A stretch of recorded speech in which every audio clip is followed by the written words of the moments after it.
Hello, I am Rodimus2099. Welcome back to another video. Today, I've been looking through some of my old boxes. If you don't know, I moved.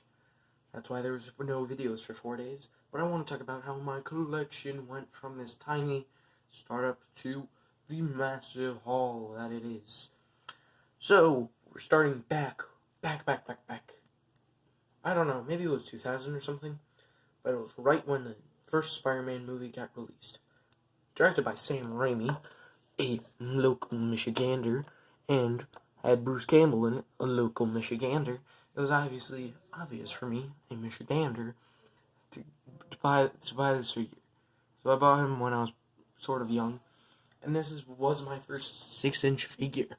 And I bought this one, the Green Goblin, the other, the Vulture that they made. Also with it was a Toy Biz figure. And then I bought other figures for him. But my collection sort of took a turn when prices for demands in plastic started going down. These newer figures, 6-inch figures, sort of died out. And Hasbro gaining the license back from gaining the license from Toy Biz, I started collecting 3.75-inch figures. And I still do, but more rarely. They're more of a treat for me. My first 3 that I ever got, which I got as a reward at my local comic book for volunteering. Each week that I would help out, I would get 1 new figure. So, I started out by getting the Bleeding Edge Iron Man. And I got Wolverine, and then I got the awesome, which I lost his arm, and I lost Wolverine, Sand, Wrecking Crew leader. And this was my Marvel collection for a while. These 3 guys, I would pose them any way I wanted to, and I had so much fun with them. But then the Avengers movie came out. Everyone was going crazy over it. Same with me. That was my first ever MCU film seeing in the theater. I saw the X-Men movies before, but I hadn't ever watched a MCU film in the theater. Wait, I did watch the Hulk movie. My bad. So it made absolutely no sense why I wouldn't buy all the movie figures. I even got Black Widow, and I got all, and I was glad about that, because those were probably some of the most interesting characters, and I loved cartoons at that age, and I would watch cartoons all the time, so this helped me just expand my MCU, my Marvel knowledge, and my Marvel feelings. So definitely getting a full team of Avengers, and I even have the Iron Man, and I even got that mischievous Loki, and I even got Nick Fury, which, why would I want that? I was playing with these guys. I don't need a guy in a trench coat, but I love these. And I still collect them, but they're more of, again, like I said, a treat. They're more of, hey, if I find one at my local comic book shop that I don't have already, that looks nice, I'll get them. And I've even been customizing some of them. You might have seen my custom Moon Knight. If not, a full review will come out of him pretty soon. And yeah, after that, it sort of looked like it dried up. The Phoenix burned and went down.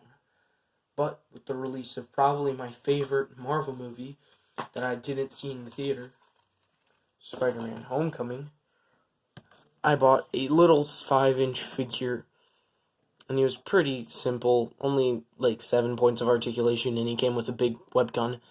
But this was still pretty cool. A figure of a movie character that wasn't 3.75 inch. Kind of changed my mind. But I really didn't know what to do, because I love MCU. I love the MCU, but normal Marvel figures are kind of hard to come upon. My Target doesn't have them, my comic book shop has a lot, so I didn't even know where to start. So, what I decided to do was, this is pretty stupid.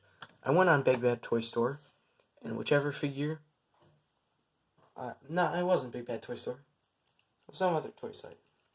But whatever figure was there, whatever new figure was released, I would go and see if I could find him in the wild. And if I did, I would start collecting. So I found this Wolverine from the Apocalypse Wave at my local Target. And my local Target has no figures. I had to go to 7 Targets to get the new Endgame figures. So this was my first ever real Marvel Legend that I bought. And I love him. Also bought the Black Suit Venom. Black Suit Deadpool.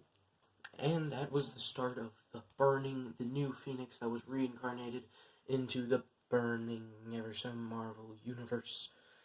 From that, I bought the 10th anniversary Iron Man, probably one of my favorite figures in my collection still.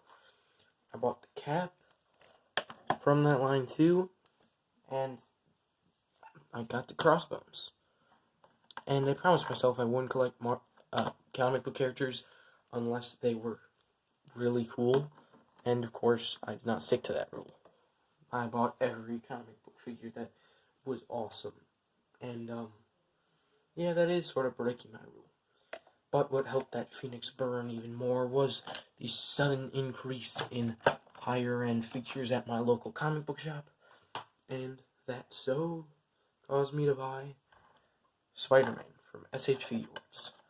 Now, this Spider-Man figure, the Iron Spider, came with a whole bunch of accessories, and that sort of ushered in my premium taste for figures. I don't want just, oh, it sort of looks like Crossbones. I want it to look like Crossbones. And you can sort of see how that spawned everything.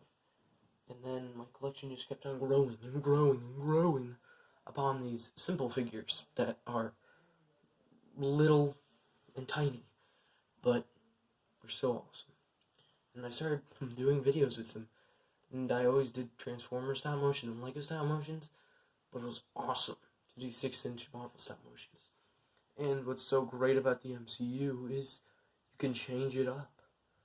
I did keep most of X-Men vs. Avengers sort of similar, but changing stuff like the Professor's death, like Deadpool getting the Venom symbiote really early on, was fun. And this series was really fun. And I can't wait to do more style motions.